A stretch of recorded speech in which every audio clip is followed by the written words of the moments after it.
بسم اللہ الرحمن الرحیم۔ اردو گرامر میں آج کا جو ہمارا ٹاپک ہے وہ مرکب عطف بیان و مبین کے حوالے سے ہے۔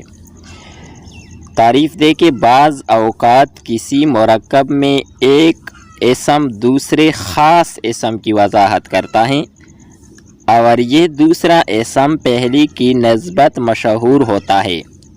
دوسرا اسم پہلے اسم کا عرف لقب یا تخلص ہوتا ہے۔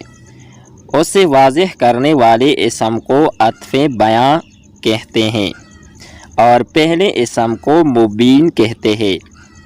مثلا دیکھیں، الطاف حسین حالی، حیدر علی آتش، محمد حسین آزاد۔ تو ان مثالوں میں الطاف حسین، حیدر علی، محمد حسین یہ مبین ہے، جبکہ حالی، آتش، آزاد یہ عطف بیان ہے۔